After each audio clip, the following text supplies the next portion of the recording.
From the edge of the unknown, where the signal cuts through the silence of the night, a voice returns, broadcasting once again from the capital city of Columbia, South Carolina. This is the return of a show that doesn't follow the rules and doesn't back away from the questions most won't even ask. Paranormal encounters, UFO disclosures, hidden history, and the mysteries that refuse to stay buried. This is Late Night in the Midlands with Mike Vara. Tonight, the signal opens again, and anything can happen once the lights go down and the phones light up. Prepare yourself, because once this broadcast begins, you may not hear what you expect, but you will hear what others are afraid to say. The show is about to begin.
Evening or morning, depending on where you are around this world of ours. I'm Mike Vara. This is Late Night in the Midlands, coming to you live from Columbia, South Carolina. That is the capital city, Columbia, South Carolina, located on the east coast of these United States. Tonight, we're welcoming back a familiar face and one of the longest running advocates for government transparency on the UFO question. That is Steve Bassett. For decades, Steve has worked to push the conversation from the fringes into the mainstream, meeting with lawmakers, organizing conferences, and keeping the pressure on Washington long before most of the media took the subject seriously. But tonight isn't just about looking backward. Congressional hearings have come and gone, whistleblowers have spoken, and new administrations bring new priorities. The public seems more interested than ever, yet many people are wondering, are we actually moving toward meaningful transparency, or have we entered an endless cycle of promises without substance? We'll examine what's happening behind the scenes, where disclosure efforts stand today, what political changes could mean for the future, and whether the next breakthrough comes from government science or somewhere completely unexpected. So grab your coffee, settle in, and if you've got questions, we'd love to hear from you tonight. As always, you could do that through the portal, and at some point I may open a phone line here. So Steve Bassett joins us after the break, and looking forward to it. Been a little while since I spoke with Steve. Yeah, oh man. So Sunday night, I'm at the desk, I'm working, my mic stand had it's got issues, so I had to do a makeshift here tonight. And anyways, I laid it down on the floor. One of the legs was sticking out. I walked by, didn't see it, boop, tripped, and right down on my knee. Oh man. But it's doing better now. I already messed up one knee, the right knee, and now that was the left knee I fell on the other day. So And then underneath this flooring, it's all concrete, so there ain't no parking. So yeah, my knee was a bit swollen on Monday, and I just couldn't sit at a desk for not 1 hour, let alone 2. So that's what happened on Monday, and nevertheless, we're here tonight, and the website, it's MikeVara.com. Speaking of website, that's another bill that's coming up. It's not cheap, and so appreciate any help we can get. It's going to be due in August, and you don't pay it, it's gone. That's it. So I'm doing the best I can. I could always use the help. So if you want to help, you can do it by hitting that donate button over on MikeVara.com, or you can go to Cash App. I got the Cash App up on the website too, right up at the top in the right-hand corner if you're on a PC. It should be the same on the phone, I suppose. All right. A little bit of news, a little bit of discovery, a little bit of this and a little bit of that. And then we'll get this break out of the way. And Steve, I've got to get another cordless mouse. That's another things keep going and I can't replace them. So my mouse, I have 2 cordless mouses, both of them kicked the bucket. So now I got this gaming control mouse, and I don't like it. It's got little buttons on the side of it. If you're not careful, you hit a button and it flips pages and does all kinds of stuff that I don't think a mouse needs to do. So I need to get a new one. So if weird things happen tonight, that could be why. Speaking of weird things, so this is a brand new chair, brand new. This chair here that I'm in, great, nice, beautiful leather chair. I put it together myself. Everything's good, right? No problems. I know just 2 nights ago, I sit in and I'm going, why is it moving like this? There's 2 bolts missing out of the chair now. They're nowhere to be found. They'd be on the floor. They're not. They're nowhere. I don't know how these things keep happening. I don't get it. It's like, where'd they go? They fall into oblivious? I mean, and the caps were still on. You put the screws in and the caps go over them. The caps were still on there. The screws gone. 2 screws gone. I mean, I live here alone. I don't have nobody's here with me. So where the hell did they go? Maybe I'm getting up in my sleepwalking and taking things apart. Yeah, maybe I'm eating the screws. I don't know. One of the greatest scientific discoveries in history may be hidden beneath nearly 13,000 feet of Antarctic ice. Deep below the frozen surface lies Lake Vostok, a massive freshwater lake that has remained completely isolated from the rest of the world for about 15 million years. Scientists believe this hidden environment could contain thousands of previously unknown life.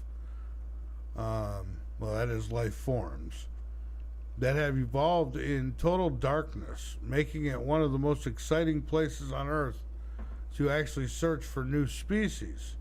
Lake Vostok is the 6th largest lake on the planet, yet no humans have ever explored it. Probably won't either, not for quite some time. Buried beneath almost 4 kilometers of solid ice. It's deep. It has been sealed off for millions of years, creating an ecosystem unlike anything else on Earth. And reaching the lake has been one of the biggest engineering challenges scientists have ever faced. After decades of drilling through Antarctica's thick ice sheet, Russian researchers actually finally reached the surface of the lake in 2012. They say if organisms have managed to survive in the lake for millions of years without sunlight, that this could provide valuable clues about how life might exist beneath the frozen surfaces of distant worlds. Every discovery made beneath Antarctica could help scientists design future missions searching for life beyond Earth, where there's going to be plenty of places that are dark and icy, and look at is it Europa? That they believe it's got frozen oceans, but the top's froze, but there's water below. Never know. Well, I needed that. That's hot though. Ooh. So, anyways, who knows what we could find under that ice? It's got to be, all the things we could do. We can't get something to get down there. I mean, and go check it out. Send a drone down there. I don't know. Who knows what you're going to bring back up too? You might release some kind of pathogens. Well, I guess nothing could be worse than the Fauci man. So, anyways, astronomers may have discovered the first moon outside of our solar system, and it may force them to reconsider the idea of what a moon is. A new study published in Nature describes the discovery of a possible exomoon, but things get a little weird. Researchers noted that the object could be an exomoon, or it could be something else entirely that doesn't fall neatly into the category of moon or planet. So then what is it? Spaceship? So they say Earth's singular moon is the most familiar. There are 891 moons orbiting planets and dwarf planets in our solar system, with more than 200 of those belonging to Saturn. I once had someone on the show that they were going up and changing parts on Saturn, like changing the fuses, I guess, or something. There's been some strange ones. NASA whistleblowers claim alien presence is hidden in altered moon photos. NASA's most famous astronauts secretly claimed that they encountered an alien presence on the moon and were told to keep it quiet for decades. Why am I not surprised? So, this physicist Maneli Dershani told the American Alchemy, and I probably blew that name up too, podcast that multiple Apollo missions allegedly captured photos of UFOs around the moon during the 1960s and 1970s, only to have those images altered before the public seen them. I've always said that. I said I think we did go to the moon, and matter of fact, I'm positive we went to the moon, really, and we just aren't seeing the real footage. We're seeing altered footage. That's what I've always thought, but who am I? I'm just a radio show host. A strange transmissible cancer is spreading through the catfish in this particular lake. It looks like black tar on the skin. Not very pretty. A fish biologist by the name of Peter Emerson says he's with the department who has participated, the biologist with the department who has participated in the census since 2009, says you can tell it doesn't help the fish because they're inside the mouth and on the fins, and sometimes the dark marks that they're finding on these catfish are on the lips and the gills, or even covering the fish's eyes, and they believe that it could be contagious between catfish. So one can catch cancer from the other one. How you like that? Let them weirdos get that in the lab. Oh, let's make this so it goes to humans. Give them any ideas, right? So just over a quarter of the catfish had the black blotches. And anglers had noticed them the year prior, but before that there had been nothing. Said they arrived there very suddenly. So something probably happened in that lake that gave them the cancer. Probably an experiment. Someone wanted an experiment, so they said, hey, they don't ask, they don't get permission or permits or isolate things. They just say, let's just do it. Anyways. All right, so I'm going to take a break, and when I come back, I should have Steve Bassett with me.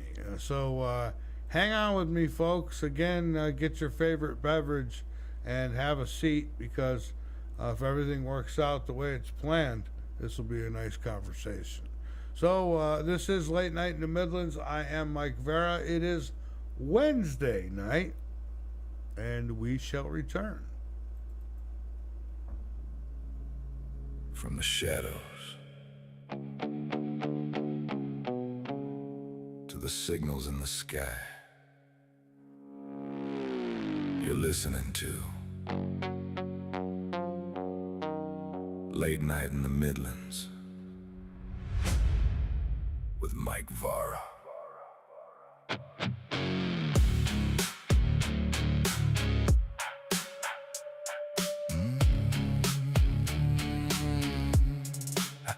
When the world goes quiet and the clock strikes 12, there's a voice on the airwaves calling out from somewhere else. Static in the darkness whispers through the night, tuning into something just beyond the light. Footsteps in the hallway, but nobody's there. Lights flicker slowly. Is someone aware? You feel it in your bones. Yeah, you can't deny. Something's watching from the sky. Late night in the Midlands. Don't close your eyes. Truth hides in shadows between the lines. From UFO lights to the unknown beyond, we're digging for answers till the break of dawn. Late night in the Midlands, hear the call, where the strange and the unexplained. This station is now the ultimate power in the universe. Here at Late Night in the Midlands, we believe in truth, awareness, and taking care of our minds and bodies. That's why I'm proud to share Mike Varas's long-standing friendship and partnership with Dr. Leonard Horowitz and his Healthy World store. Dr. Horowitz and Mike go way back. They've supported each other through the years because they share the same mission, bringing people the truth and helping them live healthier, stronger lives. His products are crafted with your health in mind, using the highest quality natural ingredients that you can feel good about putting into your body. When you shop at the Healthy World store, you're not just making a choice for your health, you're also supporting Late Night in the Midlands and the VAR network. Every purchase helps us keep the truth on the air and the conversation alive. So do something good for yourself and for independent media. Visit the Healthy World store today, and let's keep both your body and the truth strong. HealthyWorldStore.com, health for you, support for us. Just click on the Healthy World store banner on the homepage of our website, MikeVara.com. I'm Art Bell, and you're listening to Late Night in the Midlands with Mike Vara.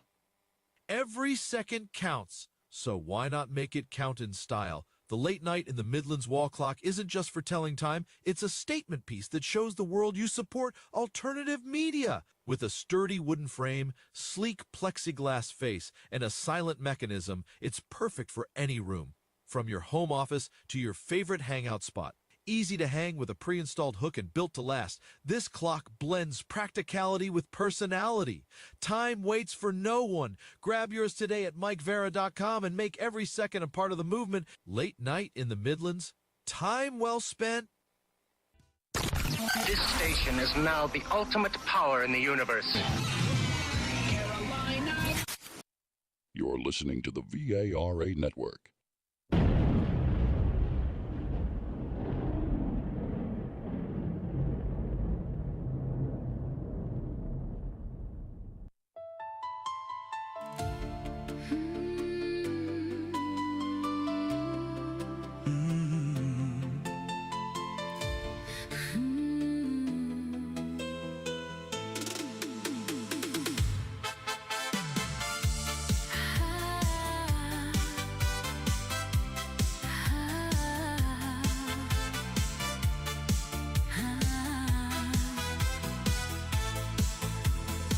From the capital city, Columbia, South Carolina, on the east coast of these United States, You're tuned in to Late Night in the Midlands with your host, Mike Vara.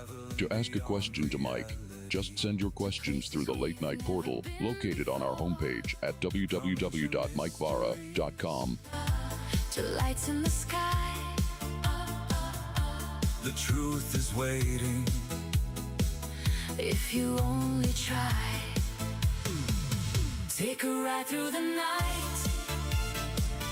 Take a ride through the stars. Every mystery's closer than it really appears. Oh, take a ride through the night. Come wherever you are. Late night in the Midlands with Mike Vara. Telephone lines are ringing. The stories just won't stop. And somewhere in the darkness, another clue will drop. Take a ride through the night. Feel the wonder inside.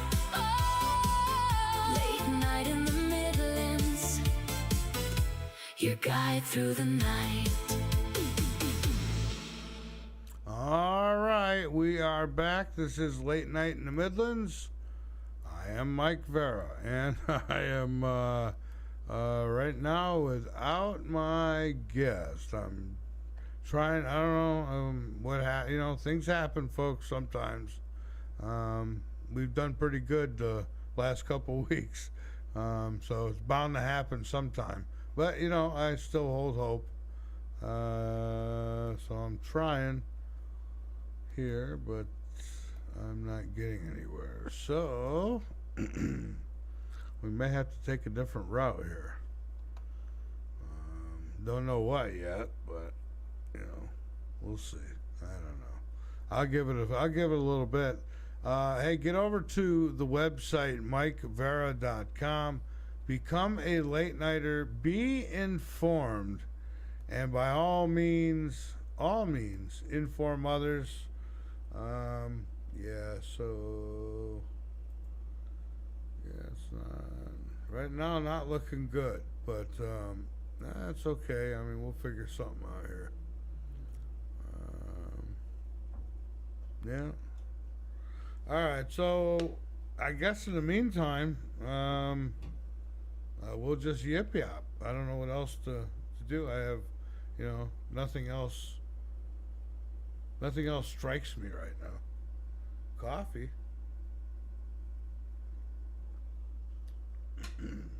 Every now and then, and Steve, he's always been on game. I've never, he's never not shown. So I know that if he doesn't show tonight, I know that he's probably forgot. Who knows? Something came up. Something. Anyways, hope he's all right, and it is what it is, because that's what it is. I get these feelings when these nights like tonight. I get these feelings. I had a feeling tonight, because I send out a reminder, and I don't hear nothing back for hours. I said, and go in, hoping for the best. So I've got I don't have vodka in my coffee. My coffee it's black, strictly black coffee for me. I don't put nothing in it. No milk, no sugar, none of that stuff.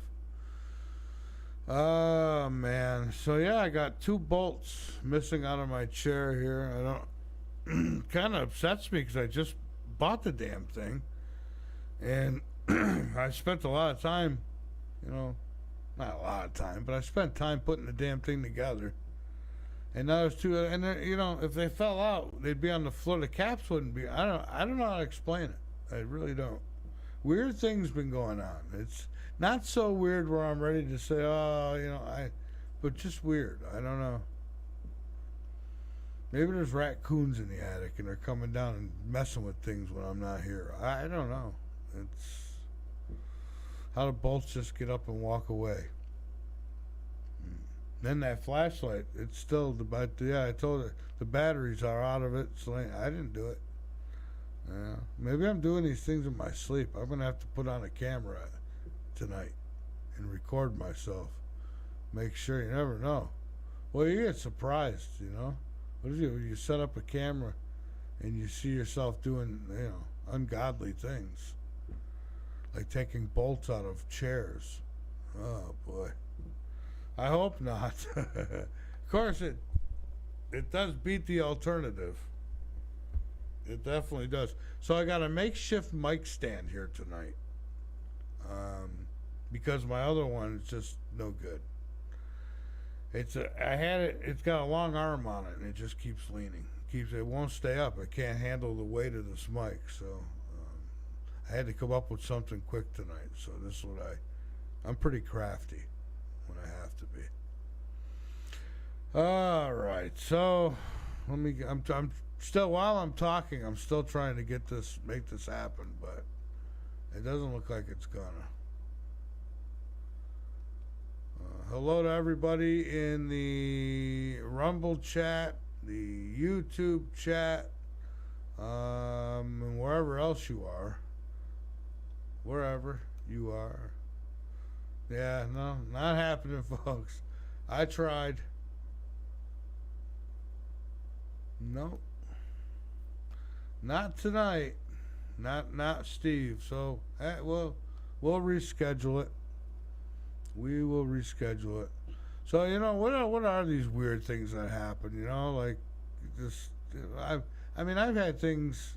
I've had it proven to me that there's something else, some other force out there. Call it what you will, ghosts, spirits, demons. I don't know. Maybe a little of all the above.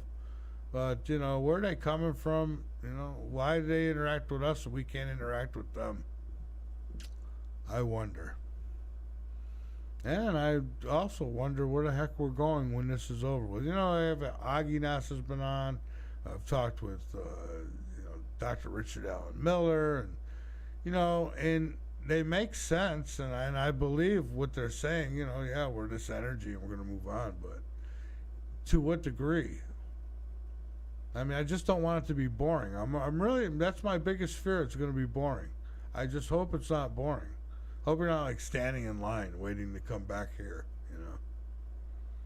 Because that'd be the deal, right? You build up things in your life, then you die. Someone else gets your stuff. And you got to come back and start over again. Yeah, it could be people from another dimension. Could be time travelers. But, you know, they want to come through time just to take my bolts, though? I mean, I don't know why. I am dry. This coffee's been so hot I can't drink enough of it. Oh, that was good. That was good. So what I'll do here is, pardon me. What I'll do here is, in a few minutes, I'll maybe take a break and see if I can pull someone else on. I gotta think about this. Yeah, they need the bolt. What do they need the bolts for, though? I need the bolts. Look at this. This thing. I don't know if you can see it. Look at it. Look what it's doing. If the wall wasn't there behind me, it would fall right over. That's terrible. It wasn't like that. I mean, it was sturdy. It was right strong against my back. And then, you know, I noticed I went to go back and I almost flipped over in the damn thing. I'm like, what the hell? I couldn't find the bolts anywhere. I mean, they're nowhere. Nowhere to be found. But they were in there, I know, because I put them in. I don't get it. Then, my poor car. My poor car, I'm driving right now with a donut tire on the front. You know, what is this with these cars? All the money you pay for a car and they can't give you a normal size freaking tire. They got to give you a donut, a little, it looks like a bicycle tire, for crying out loud. You know, come on. Boy, things have gotten so cheap in this country. You can't even get a decent tire. You know, you pay $30,000 for a car, and they give you a tire that you, oh, don't drive over 25 miles on that. Anyways, I have one on my car. I've been driving, yeah, get it plugged. I don't have time. Go to a junkyard for a tire? Yeah, I guess.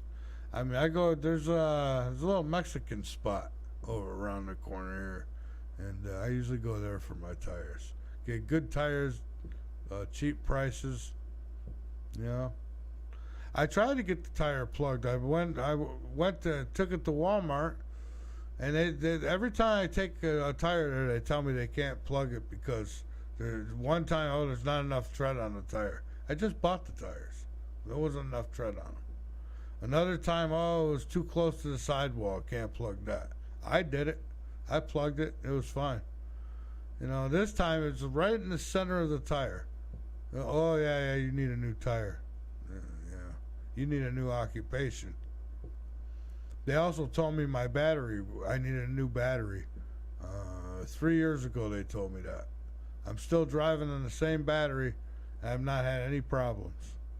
But I needed a new battery. But, yeah, I tried plugging it myself. I got shoulder issues. I just can't do it no more. I ain't got the oomph. Gotta get one of my boys to do it. But, yeah, right now on a donut tire, and then I got bungee cords holding the hood because, for fear that it might pop up. I don't know. It locks, but it's got some wiggle. I had an accident last year with it. So, yeah. Boy, Elon Musk, he could hit that donate button, and he could end all my problems in 2 seconds. And he wouldn't even make them blink. You know? He could throw 100,000 down, and it wouldn't even, I mean, he wouldn't miss not a cent of it. But that's his money, though. I'm not entitled. But I'm just saying, you know, Jesus. Yeah, I'm driving around. I pray every time I get in that car. It's 25 years old. It's been good to me, but I pray, because if it ever breaks down, I'm screwed. So, yeah. Anyways, thank you, siblings. I appreciate all that you've done for me. Yeah. All right, let me take a break. I'll come back when we'll get something solid here to talk about and get into. All right? So hang on for a moment, and I'll give Steve one more shot. We'll be back in just a few minutes. Let me figure if I find something here that'll take a minute or two, so I got time to.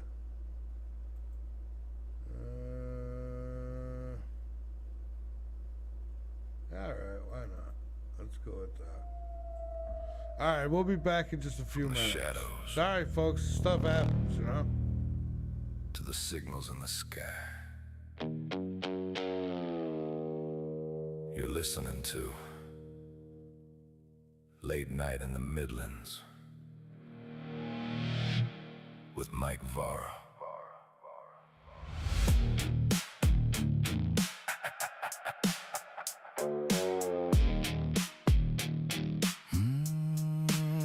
When the world goes quiet and the clock strikes 12, there's a voice on the airwaves calling out from somewhere else. Static in the darkness whispers through the night, tuning into something just beyond the light. Footsteps in the hallway, but nobody's there. Lights flicker slowly. Is someone aware? You feel it in your bones. Yeah, you can't deny something's watching from the sky. Late night in the Midlands. Don't close your eyes. Truth hides in shadows between the lines. From UFO lights to the unknown beyond. We're digging for answers till the break of dawn. Late night in the Midlands. Hear the call where the strange and the unexplained come alive for us all with Mike Vara. chasing the darkness, searching for the light. They say there's visitors that don't belong, moving through the silence where they've been all along. Stories of abduction, signals from the void. Every call is truth you just can't avoid. Government secrets buried deep in files, ancient codes hidden under miles. Every voice that calls is a piece of the game. Different story, same flame. Late night in the Midlands, don't close your eyes. Truth hides in shadows between the lines. From UFO lights to the unknown beyond, we're digging for answers till the break of dawn. Late night in the Midlands, hear the call, where the strange and the unexplained come alive. For us all, with Mike Vara on the line tonight, we're chasing the darkness, searching for the light. Are we alone, or never were? Is it a signal, or just a blur? Turn up the volume, hear them speak. The truth ain't gone, it's just out of reach. Caller, you're on the air. Tell me what you saw. Late night in the Midlands, feel the rise. Every question leads to more disguise. From distant stars to the human mind, we're crossing the line, leaving fear behind. Late night in the Midlands, hold on tight. Broadcasting truth through the dead of night. With Mike Vara guiding through the unknown. You're never really listening alone. Stay tuned. Stay aware. Good night.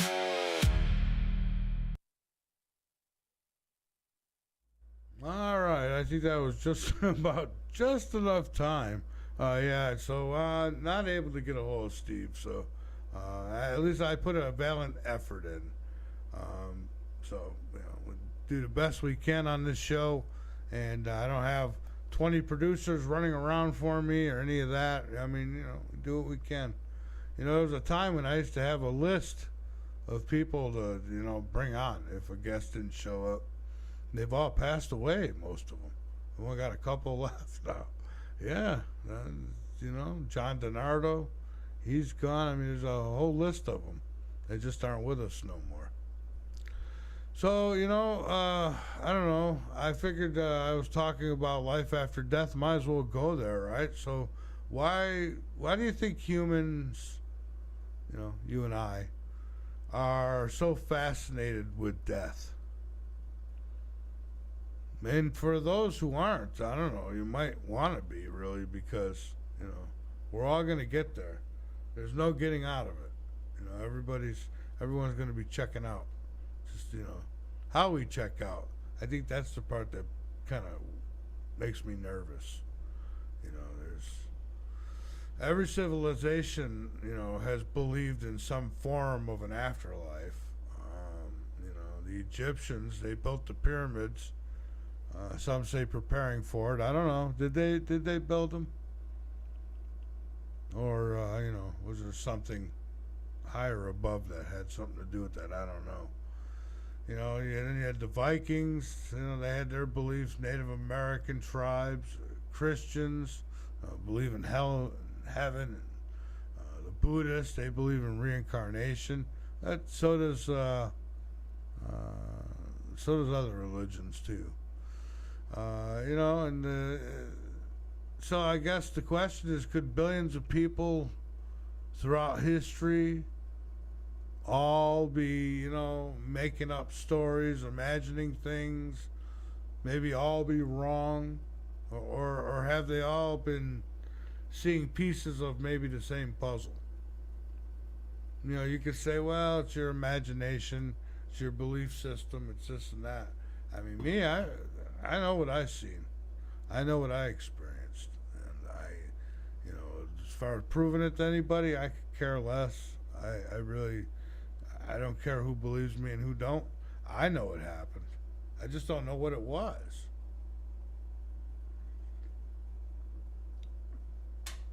Don't know what it was. So what does happen when we die? So we become this energy, we're told, right? I mean, biologically, what happens is the heart stops, brain activity fades away, oxygen decreases. I mean, I've witnessed it, I've seen it.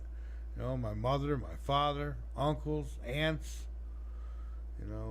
Yet many people still report incredible experiences during those few minutes. So here's where science begins scratching its head, right? The tunnel of light, feeling absolute peace, watching doctors work on them, meeting deceased relatives, and all that good stuff. The life reviews, it's another one. Being told it's not your time.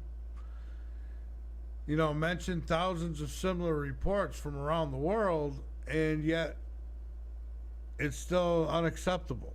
I mean, how is everybody having the same experiences? I talk about this lady who used to volunteer in the hospice, and I bring her up a lot because she's amazing. To go in there and to have, I'd feel awkward. You feel awkward. Someone's dying, and you're asking them, hey, what's it feel like? Da, da, da. I don't know as though if I'm on my deathbed, I want to start, having that conversation with you. But she did it, and they did. And so she learned a lot from it. I got to get her back on, too. I can't, her name slips my mind at the moment, but it's been a while. It's been several years since I've had her on. So, I don't know. There's a lot of stories, too, that people tell that are pretty amazing. Like the woman who dies during surgery, and then she later describes conversations that doctors had in another room. I mean, how would she know this? Medical staff confirmed these conversations, too. So, and this really happened. I don't know. I mean, what do you call that? Or a child who meets a grandfather that he never knew. My brother did that. He come running out of the room when he was a little kid. I wasn't even thought of yet, I don't think, or I was a baby maybe.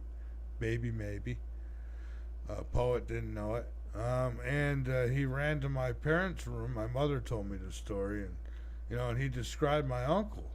He said that Uncle Johnny was standing at the door, the closet door, and she says, that's nonsense. And he goes, well, see, he wants you, Mom.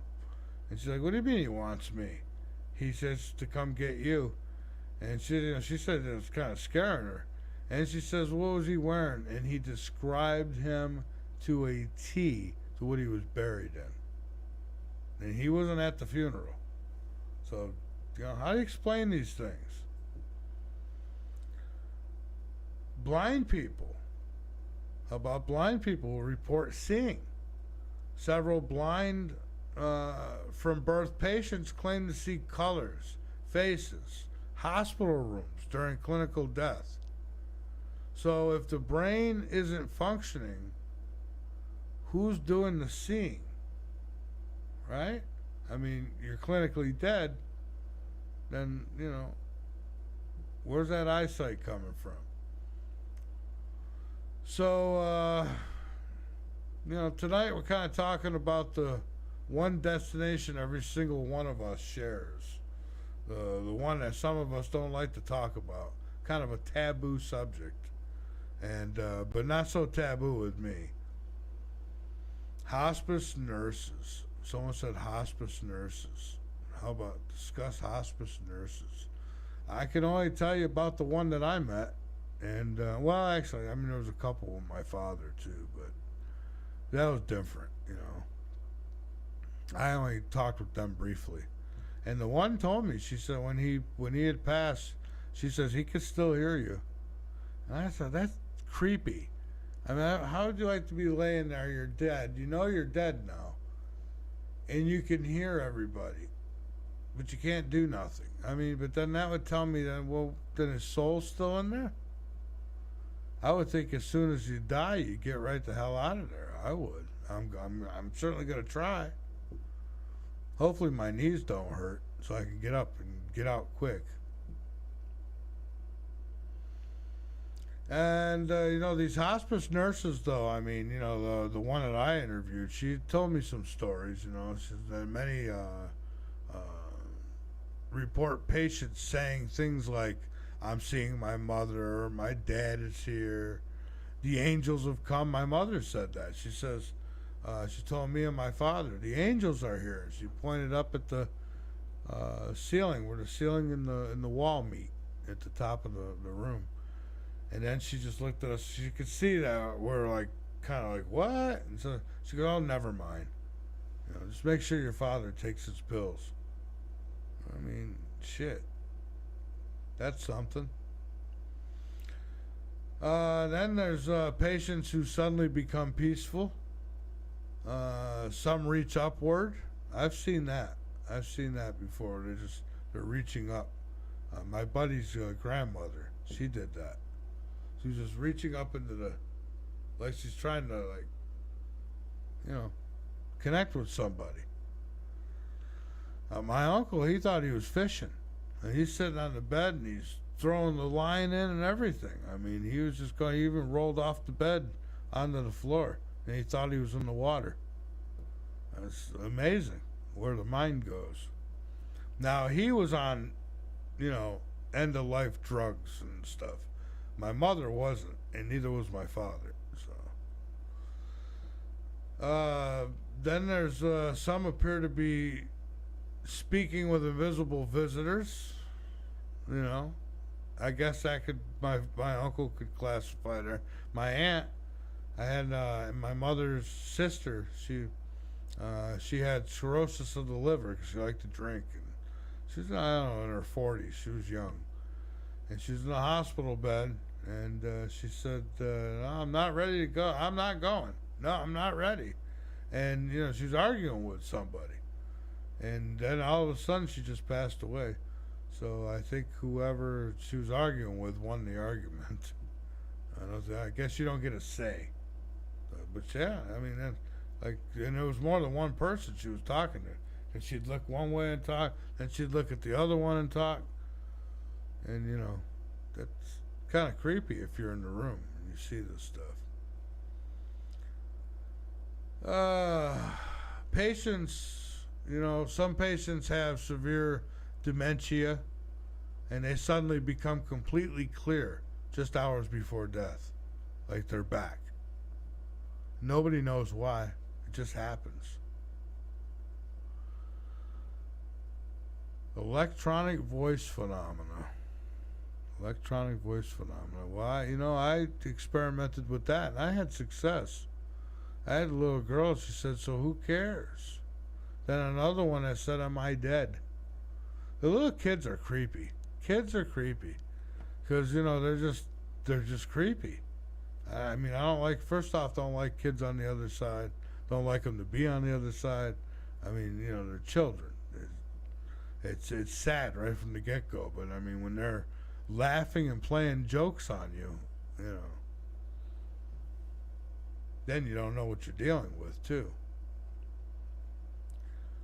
So, can the dead communicate? Do you believe in them voice boxes? You think them voice boxes or what do they call it, a ghost box? I'm still skeptical myself about all that. I anything that's scanning through radio stations, and they say, well, yeah, but it's answering the questions. I don't know. There is coincidence, and I don't know. I need it more solid than that.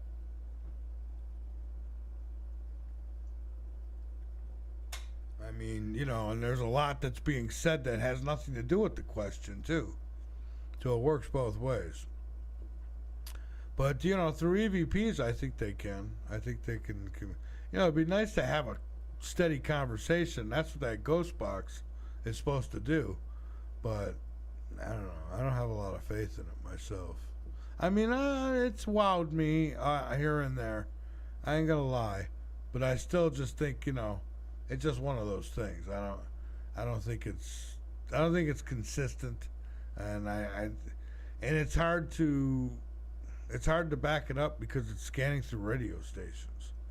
So it's like, yes, yeah, I don't know, it just don't work for me. Yeah, then there was some of the famous investigations, spirit boxes, the ITC research that they did too. I don't know, are we hearing spirits or radio interference with these ghost boxes? I think it's radio interference. I'm not saying that a ghost or a spirit can't speak through it if they wanted to, but how do you defer? How do you know? Or are people really hearing what they want to hear? And that's what I think. I think that in some cases they're hearing what they want to hear. Then you get your signs from loved ones. You've heard about the pennies. I don't know. See, it's things like that. I mean, yeah, they're cute. I need solid evidence, like interaction, seeing stuff float through the room or fly off the wall. I mean, and I've seen that. And so, when I see stuff like that, I say, yeah, there's definitely something here. Definitely something here. How about, cardinals appearing at funerals? That's one kind of thing. And the pennies appearing unexpectedly. I don't know about these things, but these are things that people claim, favorite songs playing, which is kind of weird because, I've had a coincidentally, like when my aunt died, like certain song was playing anyways. Yeah. It's clock stopping. How about that? Especially watches. They got their watches on their wrist and they die and it stops so you know what time they died. Dreams that feel more real than dreams. And familiar perfume scents. Like sometimes I smell my mother's perfume. I haven't in a long time, but sometimes I do. And it's like, woo. It's like, the smell. Certain smells. Sometimes I smell cigarette smoke. And I don't smoke, and no one smokes in there. But sometimes you get a whiff of it. And, you just wonder, who's here? Is it coincidence or, is it communication? I remember during Christmas one year, I felt someone come up behind me and hug me. And I thought it was Autumn, and I went and I looked and there was nobody there. I got hugged. I mean, I felt it. Someone squeezed me. And that was just little things like that. I don't get freaked out real easy anymore. I've had enough happen. But, I've seen UFOs. I've seen apparition. I've lived in a haunted apartment. My mom came to me. And so, I've seen enough. I want to see more, though. All right. Let me take my last break. We'll come back, talk a little more. I'm going to open up the phone line, too. What the hell? I may as well, right? This is Late Night in the Midlands. It's an awkward night. Guest is, did not arrive. Let's just say that. We'll be back in just a few minutes. Again, you're tuned in to Late Night in the Midlands on the VARA Radio Network. Don't go away.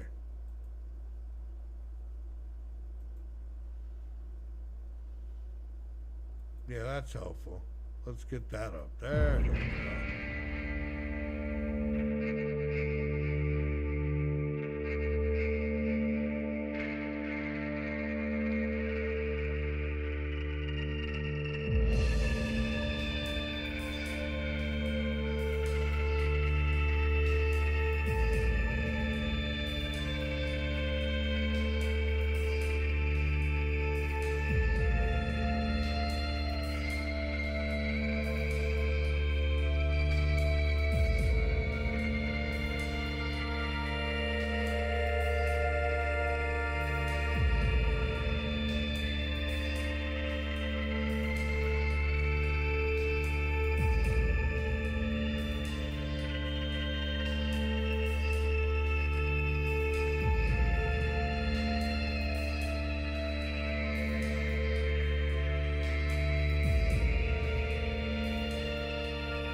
civilization is now the ultimate power in the universe. I'm Art Bell, and you're listening to Late Night in the Midlands with Mike Vara. Tune in to Late Night in the Midlands with host Mike Vara, Monday through Friday at 10 p.m. Eastern, right here on the VARA network. Talk is cheap when it comes to saving our country. We're not just any cell phone service provider. We're Patriot Mobile. It's not enough to simply talk about values. We live them. Defending life, protecting our First and Second Amendments, and celebrating our military and first responder heroes. We're boots on the ground making a difference. We're America's only Christian conservative wireless provider with nationwide coverage on all 3 major networks and 100% U.S.-based customer service. Join Patriot Mobile today and make an impact every time you use your cell phone. Use promo code LNM for a free month of service and help support this radio station while giving yourself some of the best service you can ask for. Start your day with Late Night in the Midlands coffee. Small batch roasted in the USA for bold, fresh flavor. Choose from smooth decaf, rich radio blend with notes of dark chocolate and caramel, or bright Columbia single origin with citrus and melon tones. Available whole bean or ground in 12-ounce bags. Order now at micavara.com. Late Night in the Midlands coffee. Every sip has a story. Start your day with Late Night in the Midlands coffee. Small batch roasted in the USA for bold, fresh flavor. Choose from smooth decaf, rich radio blend with notes of dark chocolate and caramel, or bright Columbia single origin with citrus and melon tones. Available whole bean or ground in 12-ounce bags. Order now at micavara.com. Late Night in the Midlands coffee. Every sip has a story.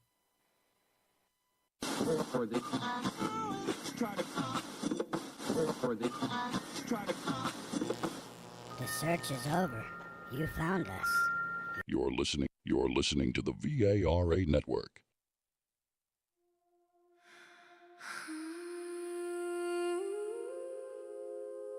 Do you hear them calling?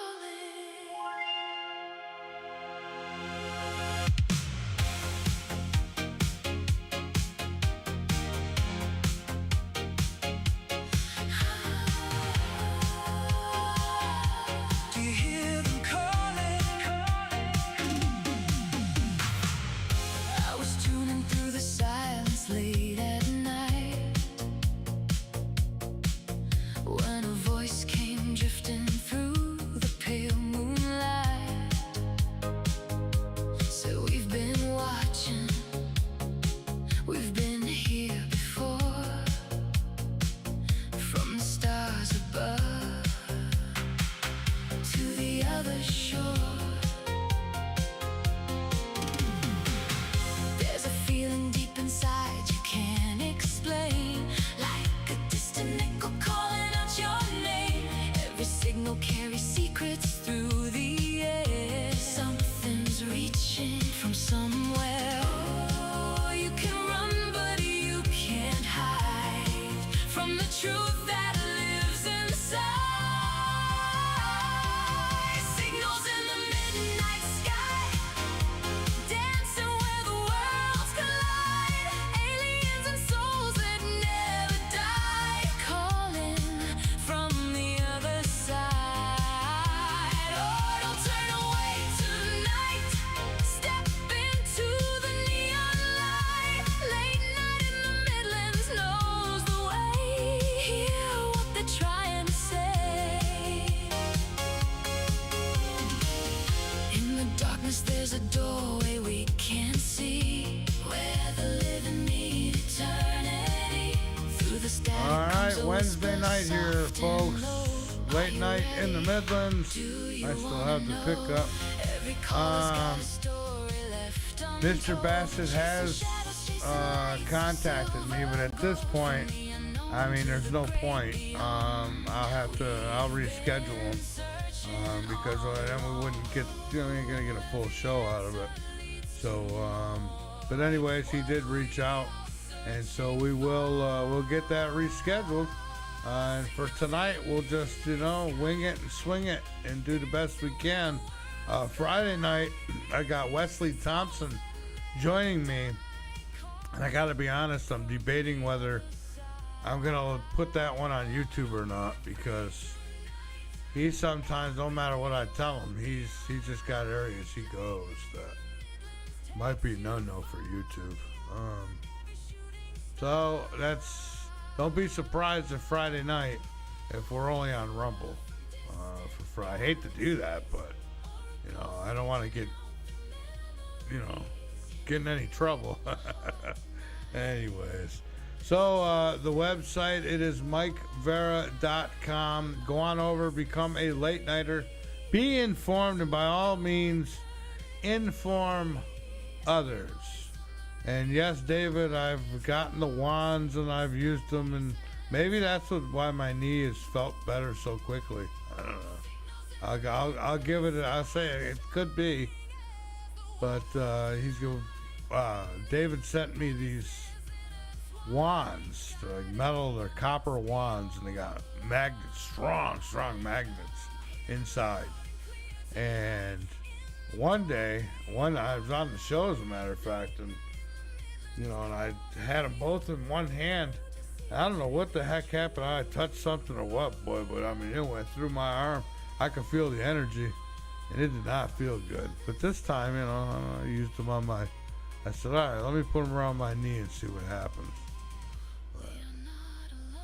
But just for the record, my right knee is in bad shape, and nothing's healing that. Probably surgery, and that ain't gonna happen. I don't go under the knife unless I have to.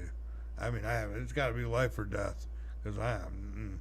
I mean, just for my knee to feel better, take a risk of dying, it just don't seem like a good trade-off. Just like the doctor that prescribed me inflammatory. Take this inflammatory. Well, I looked at the side effects, and the two biggest side effects were increased risk of heart attack and stroke. Hello, I've already had a heart attack. Why would you give me something like that? Well, I talked to another doctor, and that's what he said. He said, why would he give you that? That's a good thing I'm smart enough to, do my own research. I don't just take because, the guy in the white coat said it was okay. But anyways, tell you, they'll kill you. If you don't watch, keep an eye on things, and keep up with your own health. I mean, why would you? That's just stupid. That's just like there was this drug I seen it on TV. It was for migraines, and one of the side effects was headaches. For migraines, and one of the side effects was headaches.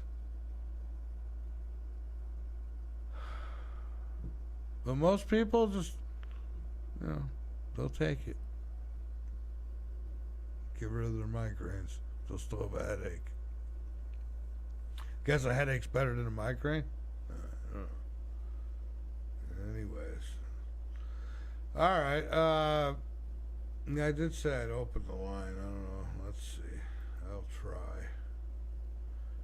I will try. Yeah, it's 803-766-1394. 803-766-1394. If anyone does want to call.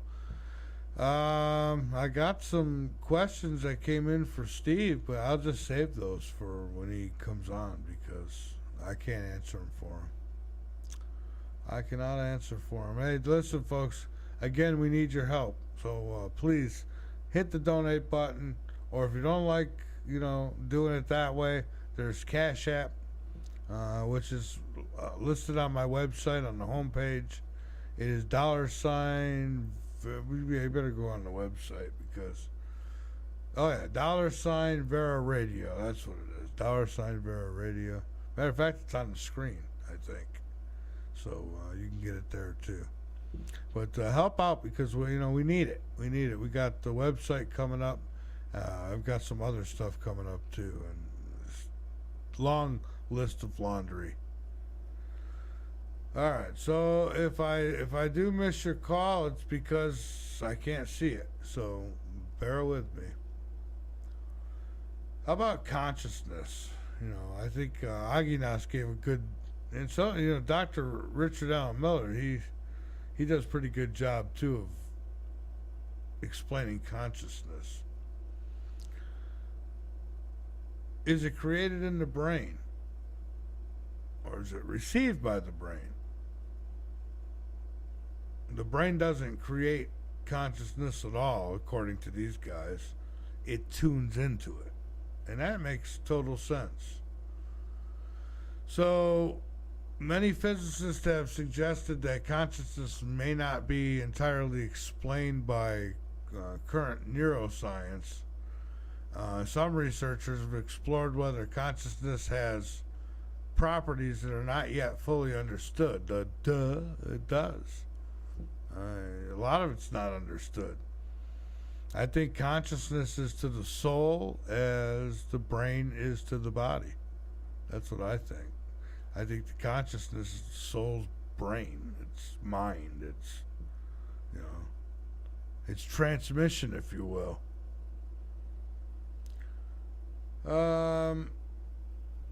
The biggest questions, I guess,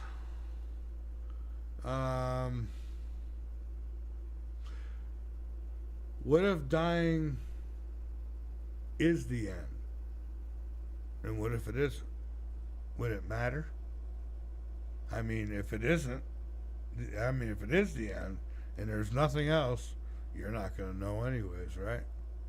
Of course, you'll be able to hear for an hour, so.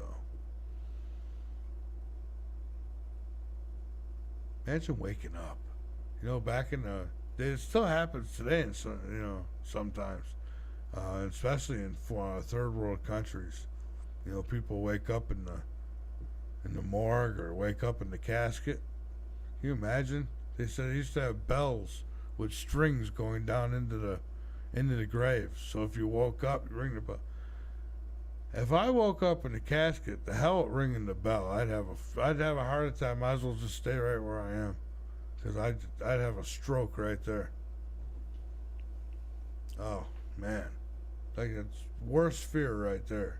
Would not want that. I remember watching a movie back when I was a young man, and it was someone got buried alive, and they had the nut put an oxygen tank in there with them, and gave them, I think, 12 hours of oxygen. So the police had 12 hours to find this person. You wouldn't have 12 hours to find me. Either I'd be like the Kool-Aid man busting out of there, or I'd croak as soon as my eyes opened and I realized where I was. Oh my God. Then if they bury you upside down, now you're digging deeper. It's a mess. It's a mess. How come, how come children will remember previous lives? Like, I bring up that, I think he was 5 years old, and he kept saying his plane went down in World War II, I think it was. Why do many cultures describe nearly identical journeys after death? So there's something to it. There's definitely something to it. Could ghosts simply be people who haven't realized they've died? I think so. Somebody asked that. Well, yeah, I think so. Or they're, cover your kids' ears, or they're assholes, and they're just sticking around because they want to screw with somebody. That could be it too. Like, I'd be that kind of guy. If I could stick around a little bit and go mess with somebody, I'm going to. Yeah. Especially, an enemy? Oh, man, you ain't getting no sleep tonight. Who you gonna call? You better. Yeah.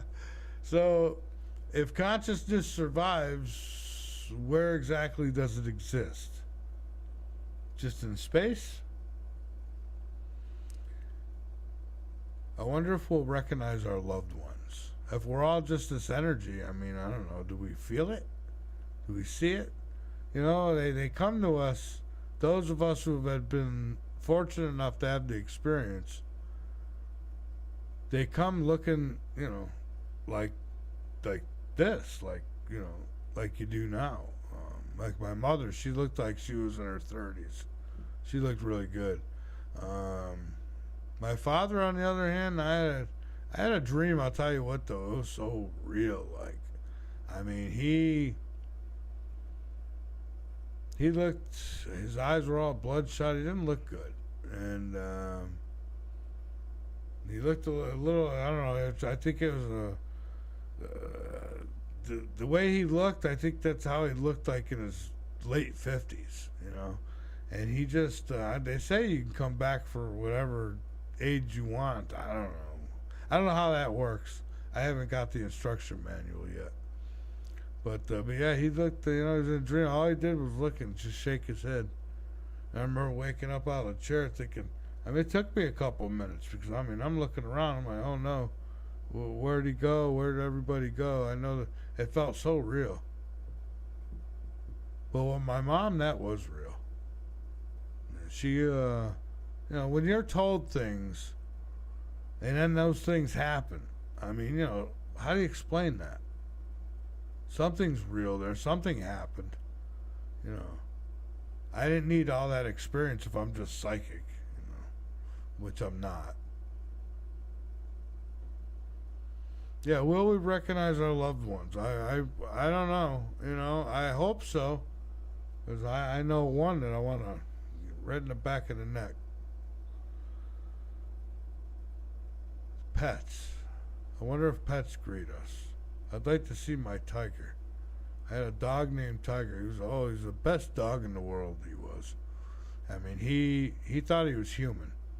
He said he had dinner with me at the table and everything. He was awesome.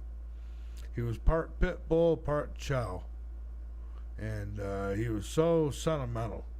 If I was sad, he'd come in and put his paw on my leg and lay his head on my leg, He knew. He was a good guy. And then some jerk off took him out when when I wasn't home, and thought that he could just, I could take him out. He'd stick with me. I didn't need a leash. But someone else needs a leash. So he didn't listen to no one else. And he took him out. The city impound got him, and they had a policy that any dog with pit bull in it would be put down. They put him down. They put him down. Had him for 8 years. It was like my child. I almost got arrested that day. Yeah. That's my life, folks. That's how it goes. It's just been it's like a lifetime of loss. You get a little taste of something and it's pulled away. And then there's people out there who are good for nothing and they got everything. Maybe that's why they got everything, because they're good for nothing. I don't know. I don't try to figure it all out. It's too much for me. That's why I stick to the paranormal. I figure when it's my time, maybe I'll know more. I'll go hang out with Art Bell, the Hellwood family.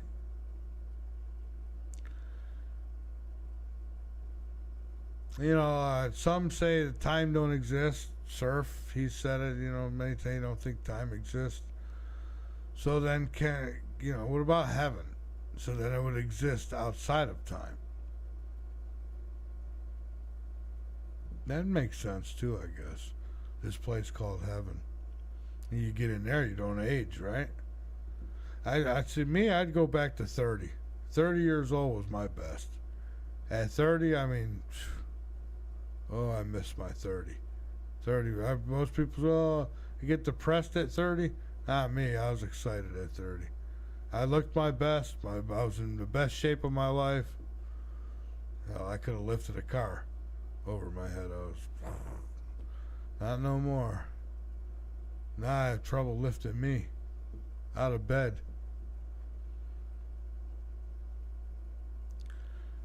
Hell.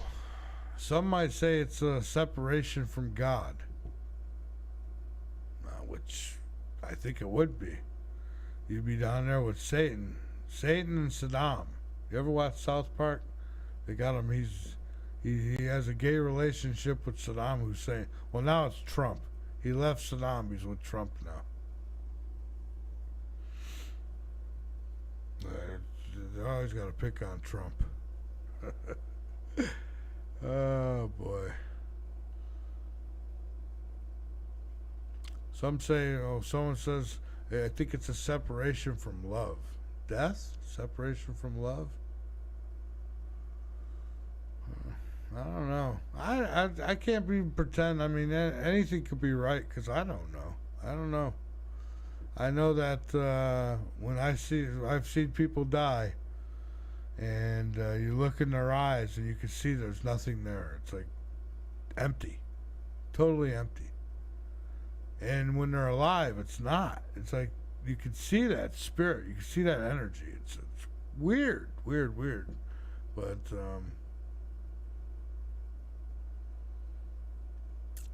someone asked, could every religion have discovered part of the truth? No, I honestly think religions take what they want. You know, they pick and choose what they want to be true. That's why they're all different. Because if any of them were true, they'd all be the same, wouldn't they? So, yeah, I mean they're close, but, you know, there's little differences here and there.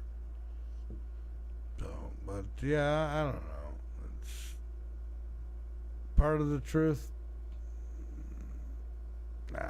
doubtful. I mean, there might be a little bit in there, but I mean, who's got time to weed through it? Just give me the truth, right? All right, so, well, no calls, but we get, let's see here, the portal, questions always in the portal. Even after the show, I'll go back the next day and there'll be new questions still sitting there that I didn't even see. Have you ever had a near-death experience? Me? No. I've never had a near-death. I've had out-of-body. I've had 3 out-of-body experiences. But never a near-death. I don't want a near-death. That means you got to die. I'm good with all that right now.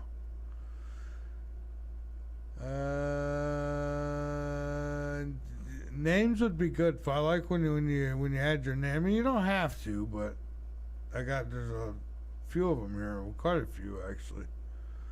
Have you ever seen someone just before they passed away?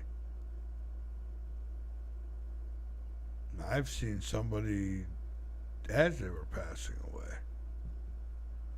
Absolutely. It's kind of weird. They just take this deep breath and it's a long-winded and it's over. Then all of a sudden you could look in their eyes and there's nobody there. Everything just relaxes, like their tongue. Anyways, yeah, I have. Have you received what you believe was a sign from someone who died? Yeah. Like I said, I got visitation from my mom, and she told me some things. She told me some things, like some visitors I would have the next day. I did. I'd be moving into a new situation. I did. You know, just little things like that. She didn't tell me about, Planet X coming or any of that stuff. Have you ever had a dream so real you knew it wasn't just a dream? Yeah. Like I was just saying, that dream with my father. Maybe there's a delay. It could be. And these questions could have been before I asked that or talked about that too. I have to be fair. I just opened it to look, so. But yeah. Absolutely. I've had several of those kinds of dreams. One time Godzilla was chasing. I was a kid. I remember being a kid. Now I kid you. Had a dream Godzilla was like messing the city up. And me and my mom were hiding in the back room in the house. And then I woke up, I remember looking around thinking, oh, thank God that's just a dream. Because let me tell you, that lizard moved fast, boy. And he was pissed. I didn't like it. I had another dream too where I got shot by a cop like several times, and that was intense. I mean, I woke up, and when I first woke up for a few seconds, I could still feel the pain where I got shot. And how's that happen? I think I was in that other dimension. I did get shot, but then I crossed over here quick enough. I don't know. But all I know is I felt the pain.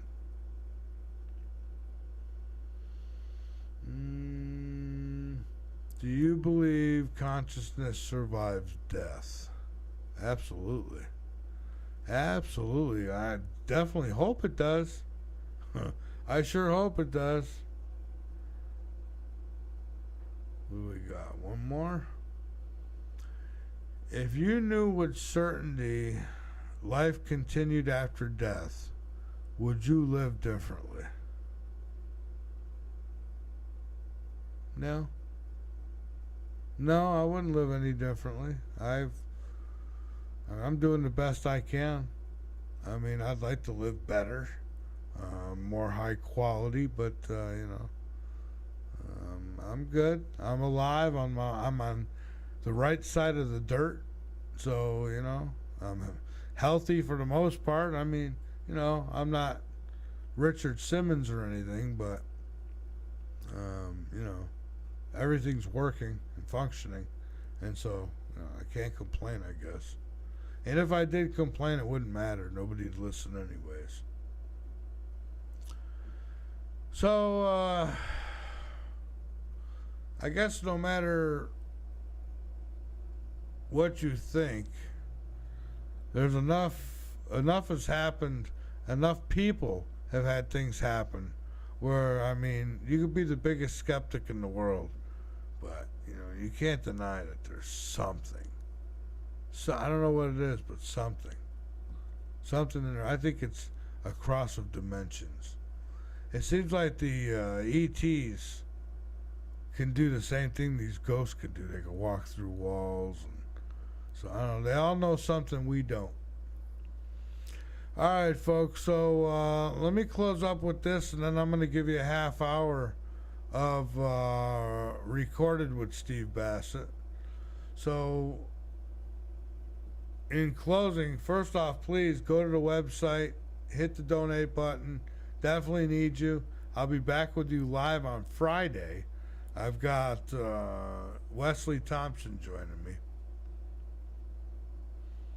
But as I say, no matter who we are, rich or poor over here, believer or skeptic, a little of both over here, every one of us will eventually cross that same mysterious threshold. Maybe death isn't something to fear. Maybe it's something we've misunderstood. Perhaps our entire lives are simply one chapter in a much larger story, which it just may be.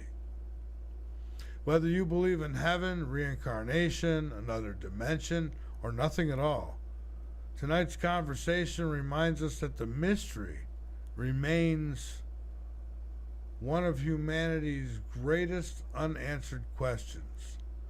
If nothing else, maybe the possibility of something beyond should encourage us to love harder, forgive sooner, and appreciate every sunrise we're fortunate enough to witness, no matter how crazy the world may make us.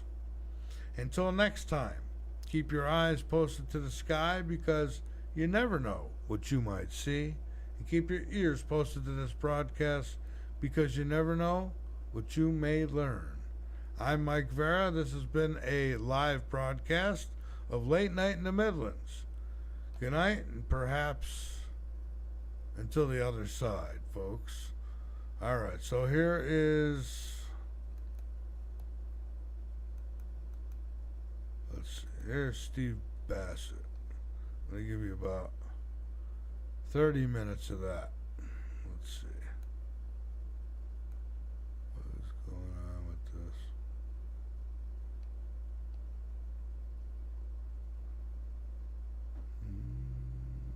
Yeah, okay.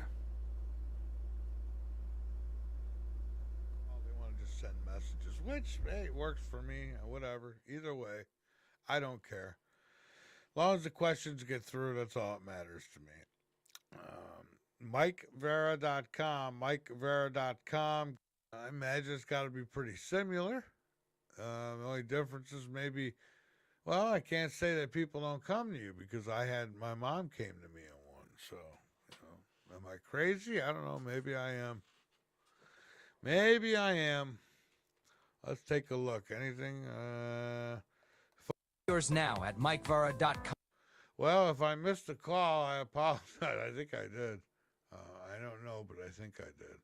This is what I mean. This is why I need it on another monitor because it's hard to keep track. But let's see. We got anything in the portal? We do. We always got something in the portal. Yeah, okay, there it is.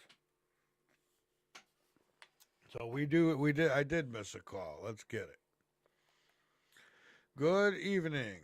Welcome to Late Night in the Midlands. Who do we have? Hey, Michael, it's Henry again. Hey, you made me call in again. I thought we settled this the last time. We're not in a simulation. We're in a singularity, and the singularity is the mind of the universal consciousness, right? Yeah. And we're all little parts of it, but we're as much of it as the whole, like holographically. Any little part constitutes the whole. And if you learn the little tricks, you can imagine your way, dream your way, pray your way, spell, witchcraft your way into whatever kind of reality you want to have, And you just have to look around, like Dylan said, take a lesson from coincidence. But there are little tricks, to doing it sometimes. Speaking of Dylan, for instance, Joan Baez wrote a song called Diamonds and Rust, right? And it's about Dylan. She says in the song, you told me my poetry was lousy, but you were so good with words, but in keeping them vague, Yeah. And in the last movie on Dylan, Complete Unknown, there's a little scene about that too. He basically says to her, in the movie, he says, she says, I studied music and songwriting, And he said, well, your songwriting's kind of crappy, He says, well, you're a real a-hole, Bob. And he says, yeah, well, but your songwriting's still really crappy because you don't know how to open up and just receive it. If you open up and receive, it's like a very feminine principle, Yeah. The universe will deliver, And it's sort of like a prayer. Like take a prayer, right? A prayer is a plea to a higher power, right, for some help. John Lennon's song "Help" is like a prayer. Madonna's song "Like a Prayer" is like a prayer. She says, "Heaven help me," And they seem like they work, Henry.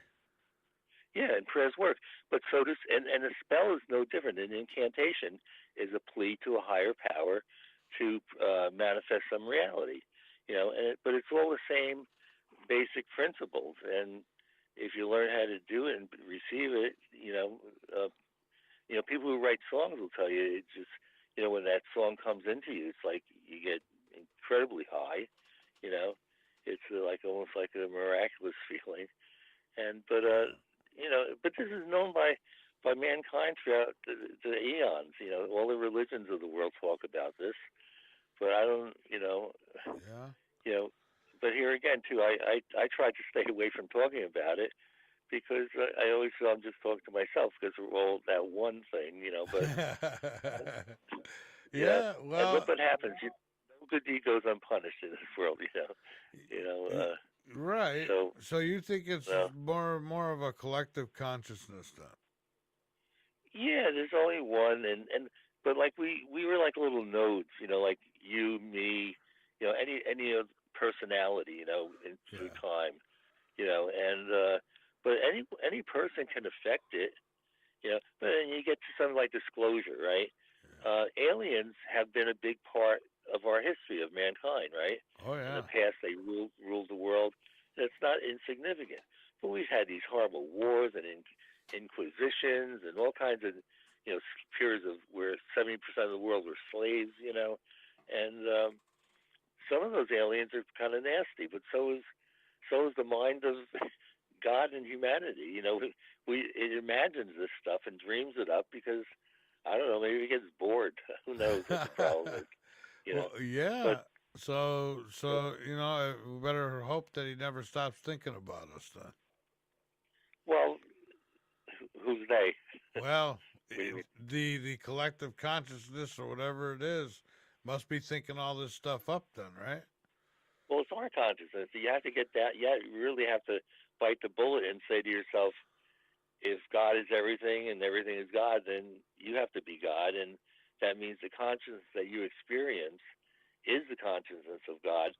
But and for some reason, you're perceiving it as coming from the perspective of Michael Vara or Henry or something, or John Lennon or whoever, Yeah. and but you have to have that period of enlightenment where that eureka moment where you open up and it's like a floodgate and it comes in and it starts to happen. That the one consciousness kind of remembers who it is. Instead of feeling separateness, that illusion of separateness, it remembers the oneness. But So it's gonna sound like I'm being sarcastic here, but I'm not. But so then the stupid people on the planet, we know we got them, right? So the stupid people, they must be like the dead brain cells of the collective consciousness then. Yeah, it's what God sets itself up for. You know what I mean? Yeah. Well, it needs to be. It needs to have all that because otherwise, the one consciousness is alone, right? Imagine you're the one consciousness. Do you want to be alone? Who would you talk to? You couldn't pick up the phone and call into a show like this. Yeah. You'd be alone. So you imagine all these little things. The creation, and you have to imagine it as being separate because otherwise it wouldn't be real, right? If it feels separate and real, then it feels separate. It feels real, Yeah. instead of being one. That you're just dreaming. But it's like a lucid dream. People have had lucid dreams, and Yeah, it'd be like being in solitary confinement, I guess. Whatever that would feel like. I've never been there personally, but I've heard it's pretty horrible. Yeah, well, there's different times of solitariness. I mean, mental, you can feel alone in a world of people if you're not in union with things, That's sometimes. true. That's true. I've been around a bunch of people and, still felt alone. Yeah, I've been there. And you learn from, like Dylan said, to take a lesson from coincidences. It's those synchronicities, You think of something, you're trying to think of a word that you're trying to put in a letter or something, and all of a sudden you turn the TV on, some person on television says that word, and you haven't heard it in 10 years, but there it is right in front of you, And you have to take a lesson from those things and figure it all out. But it's not easy, that's for sure. Well, it's definitely a mystery of not just the world, but the entire universe that we live in. There's so many things we don't know about that I wish, I hope we know before we go to the other side, Henry, but, there's just so much. There's things we probably haven't even thought about yet, like we talk about other universes, other dimensions, and then more than, I don't doubt not for 1 minute that they exist, but there's probably things beyond that we haven't even thought of yet that exist. Well, I'm not so sure that there's other. I guess you could say there's sometimes other things have dimension. You have size and shape and different things, but I don't know that we need to have all these parallel universes, because to have every possibility, you'd have to have an identical universe where only one little thing is different, and it would boggle the mind of God. I think we have a quantum universe, a quantum consciousness, where anything is possible. You don't have to have them all existing at the same time. Well, see, I think these other dimensions, if they exist, that they're like one. You got ghosts or spirits, or call them what you will, but that's another dimension. Like I don't think it's like what some people describe it as. It's like, well, in another dimension, you did hit that deer and you did fly out the windshield and die, and I don't know about all that. Mention a parallel universe. There's a little distinction there, but I was just going to say something. I lost my train of thought. Sorry, I burnt you out there. See, that's what happens to me. Oh, I'm getting old now. I got to write it down, or I'll forget. I guess it's the idea of, well, yeah, like you said, if you're into ghosts, Yeah. you're going to have ghostly experiences. If you're into music, you're going to have musical experiences. If you're into science, you're going to have scientific experiences. Where you put your focus, that's what usually manifests. So if somebody wants to think about aliens, they're going to see flying saucers. Some people think of a lot of different things, ghost aliens, and you name it, and then they get a job on on the internet. yeah. And some people leave the house saying, "Oh, I know someone's gonna get punched in the face today." Next thing you know, they're in a fight at the bus stop. Yeah, because they it happens. manifested it. Yeah, I just experienced the same. Remember, a while back, I called the guy that does Barry, that does your spirit board. Yeah. So I had this John Lennon thing, right, going on, and so I just had this experience. So I talked to a friend of mine. He had who's in a band, the Blues Magoos, and he met John Lennon, and he had it. And anyway, but so I asked him a while back because he knew May Pang, right? And I wanted to get some provenance for something I had, right? But he was having some family problems, and with his kid, and he just moved to Florida and that. So he wasn't very helpful to me. But I called up. I got a hold of Jack Douglas, who produced Double Fantasy. He produced Aerosmith stuff. He's a big time record producer, and he gave me. And I talked to him about something, and he gave me the help that I needed. You know what I mean? He just said something to me that was like a lifted my search above, the level that it was at, right? Yeah. So the other day, my same friend of mine, Pepe, he's being interviewed by this woman who has a show, and she knows all these famous people and musicians from her careers and stuff. And she was interviewing about how he met John Lennon and stuff. And so I called her because I know she had a link to somebody who knows Paul McCartney. Because I wanted to, it was my goal to kind of convey a certain message to him, whether he was into it or not, just not for my sake, just for his sake, And she kind of shut me down, So I turned my computer on this afternoon, and there's Jack Douglas, the same guy I mentioned, right, being a brand new interview by another musician. It was an hour and a half long, and I listened to the whole thing, and right at the end, he said again just what I needed. I was looking for proof of something, and he gave me the proof, and it's something he said, Nice. And so it's, again, it's a parallel thing. Both times he helped me, and he was talking about knowing like Steven Tyler, how he got along with Steven Tyler.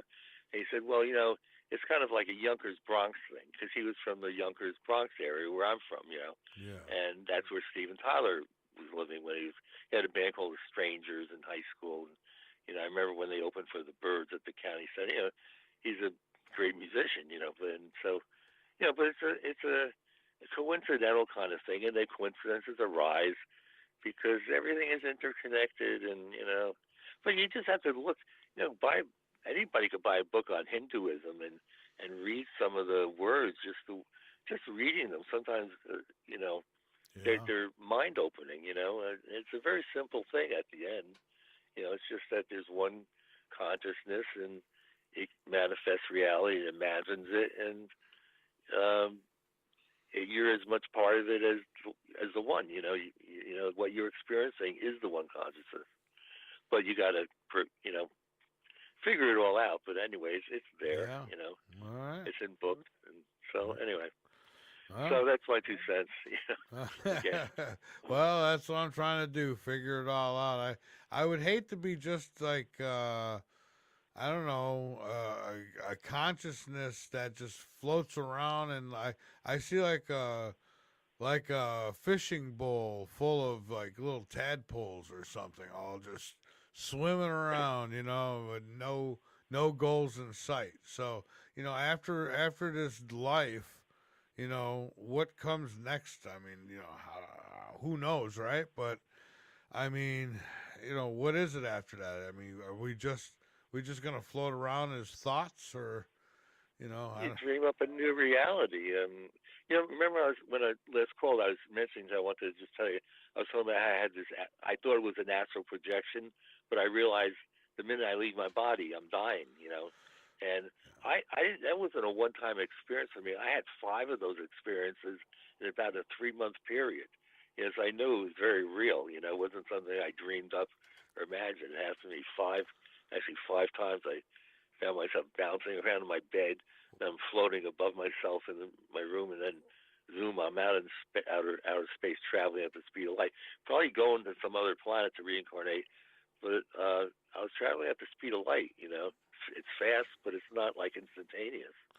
And so I eventually, just turned around. I said, this is taking too long. You know. And, Yeah, well, and remember, I mentioned the 15-minute thing. I'm listening to Coast, and somebody talking about this stuff talks about how most near-death experiences, the person comes back in within 15 minutes.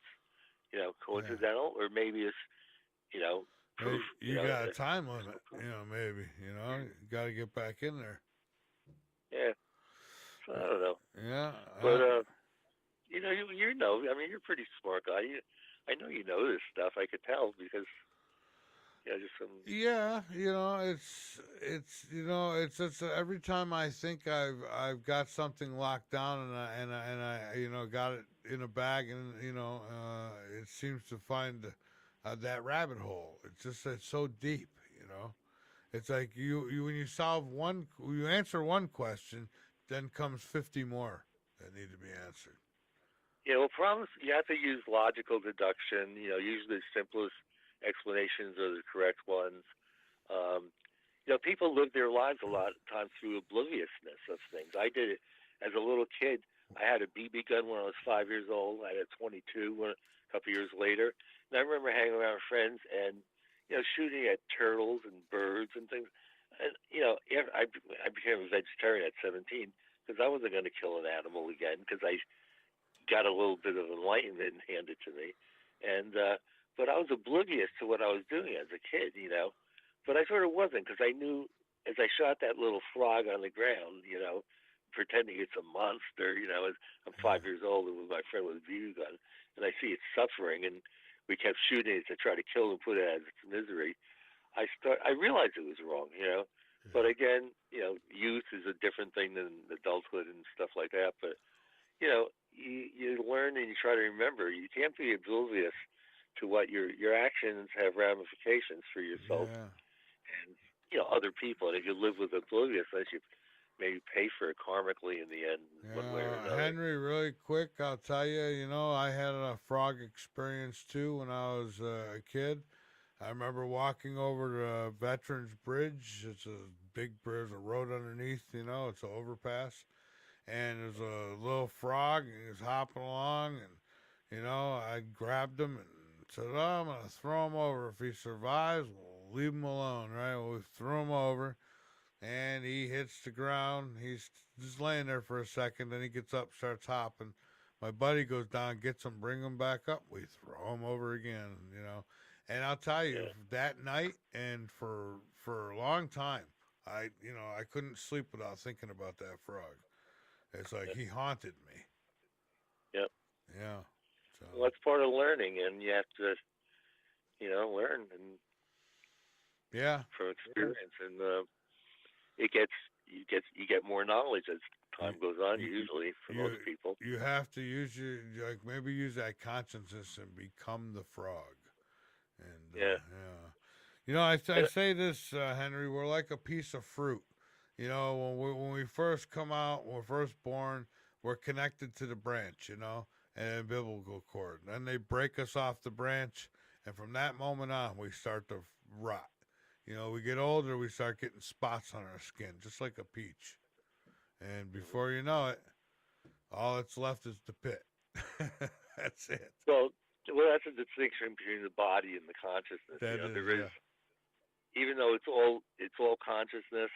Consciousness can create what feels like a reality, and so we find ourselves in this incarnate in a body that is mortal, and dies after a while. But it's all consciousness that imagines it, but we do imagine it in, a separate kind of way.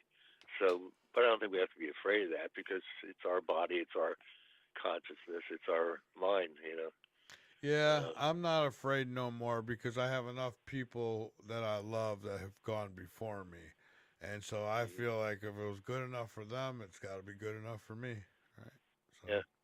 Well, you get it resolved, after a while. As you get older, yeah. it's a different kind of feeling. Well, yeah, So, and there's no getting out of it. I mean, everybody's checking out of this hotel. I don't care who you are.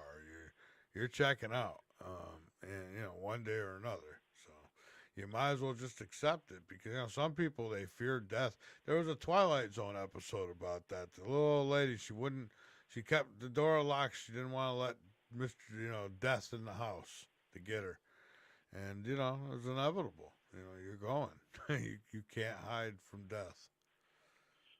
well, we've probably experienced it before, and if we have many memories of past lives and things, we've been other Yeah. entities before, different personalities or whatever.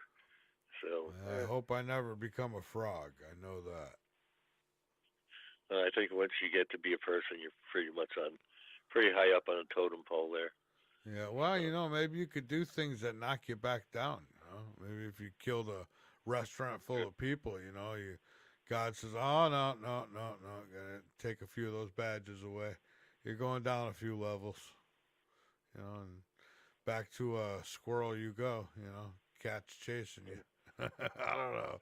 Anyways, Henry, thank you for calling. I appreciate it. I always like talking to you. You know that. All right, well, have fun. All right, yes, sir. And you have a good one. I hope you had a good Thanksgiving. I'm like I said, I'm pretty old now, so most of my friends are gone, and Oh, I'm sorry. Yeah, well, mine are dropping like flies too. Yeah. Yeah.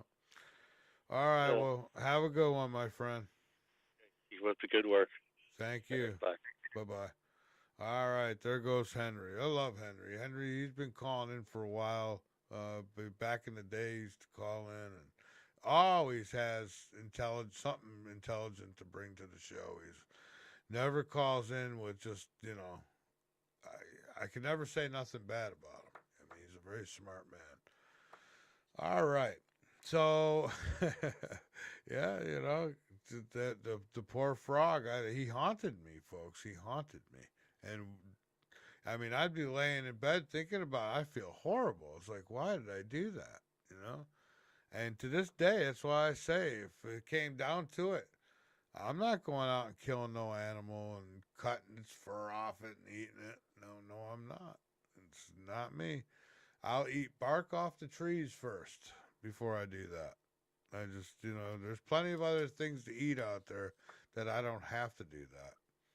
Now, do I like meat to a degree? I mean, I like my burgers occasionally, and I definitely like meatballs and my spaghetti sauce.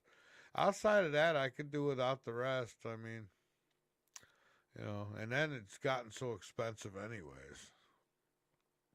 I see these people online, they'll kill an animal and they take a picture with it smiling like they're so proud of themselves that they're able to kill something.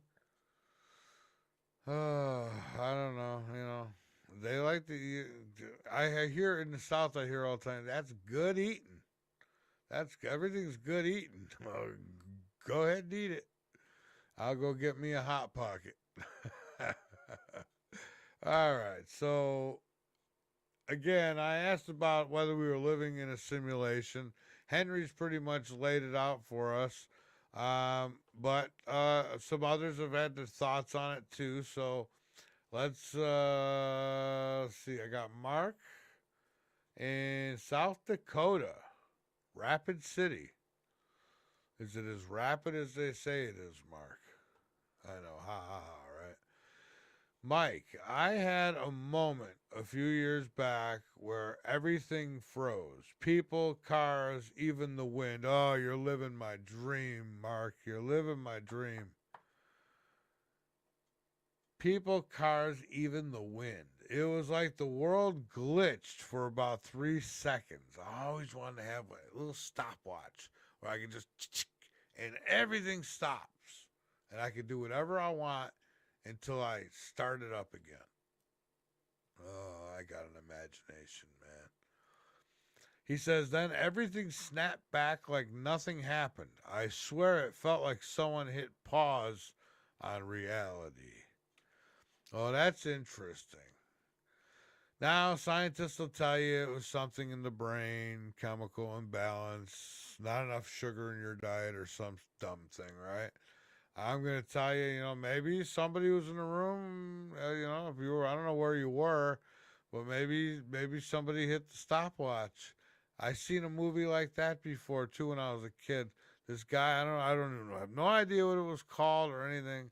All I know is this guy had a stopwatch, and when he hit the button, everything stopped. So he could stop the watch, get his boss, and put his boss naked in the front of the store or something, and then hit it again, and there it is. No one remembers.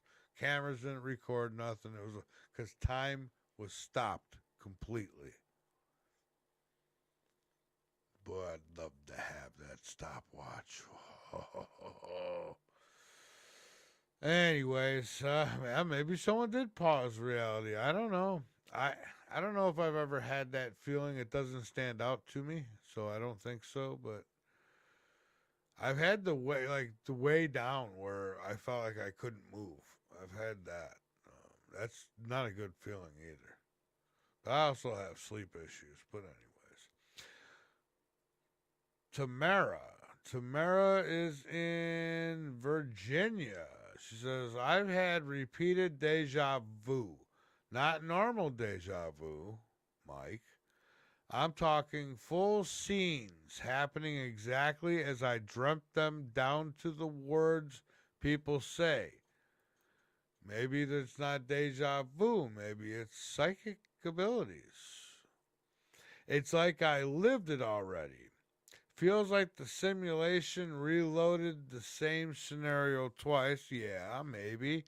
Or you're able to connect and you're seeing this stuff twice because you're seeing it in your head first and then it's coming to reality. See, I've had that happen where it's like someone starts saying something to me and I'm like, wait a minute. We just did this. We just had this conversation. No, we didn't. The hell we didn't. And I mean, I know we did, but he knows we didn't. Weird stuff. See what I mean? The world, the universe, this whole thing is just really, really strange. Really strange. Reloaded the same thing. You may have. You never know. Sometimes, Skip, you watch a video sometimes, you stop it and you start it and it plays, the last few seconds over again. Stuff like that. All right, we got another one. All right, people, keep it coming. I love it. All right, Brian or BJ. Okay, well, whatever you choose. Let's go with Brian. Oregon. All right. He says, one night I saw a plane just hovering in the sky. A plane, folks, just hovering in the sky. Not moving, not dropping, just stuck. I even pulled over to watch it. After a minute, it suddenly continued like the feed started back up. I felt like I was witnessed a rendering glitch. Maybe it was a UFO that wanted you to think it was a plane. And maybe the feed didn't start back up. Maybe you might have missing time. Did you have missing time? I don't know. That sounds weird too. A plane can't just stop and hover. So if it did that, I wouldn't say it was an airplane. Or if it's a simulation now, anything could go, right? Like, it's like GTA, right? That video game. I mean, I've got on that on the computer. I've got it on one of my computers and PC gaming. And I got on one night and some modder came on, and next thing you know, I was inside a UFO. I got abducted and I couldn't get out of the thing, but I can go anywhere in there I wanted to. A little Travis Walton scenery. A glitch, rendering glitch. Maybe, see, people are have these experiences. I mean, I don't know.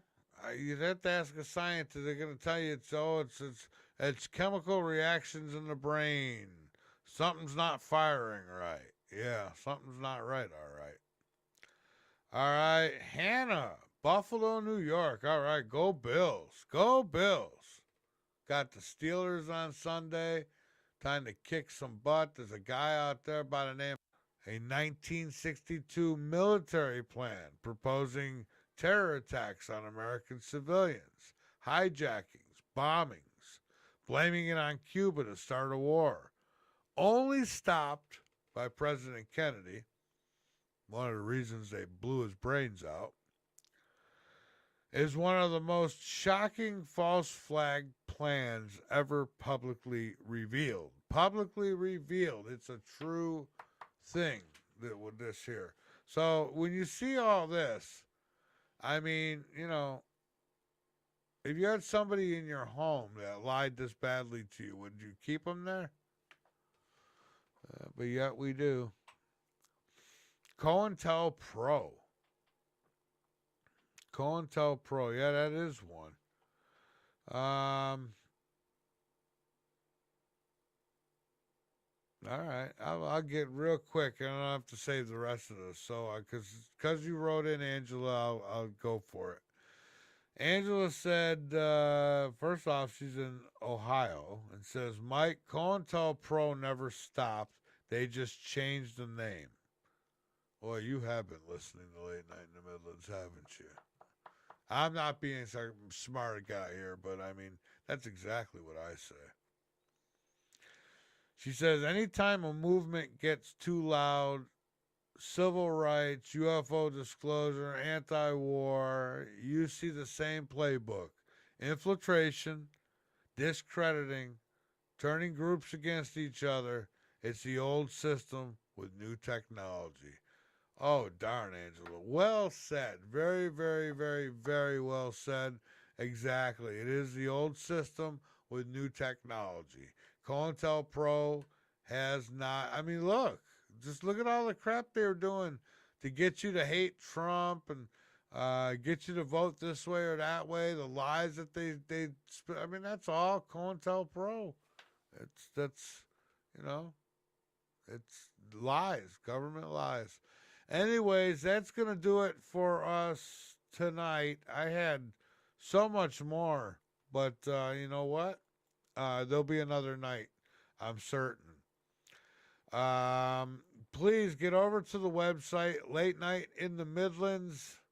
MikeVara.com. That's the home of Late Night in the Midlands.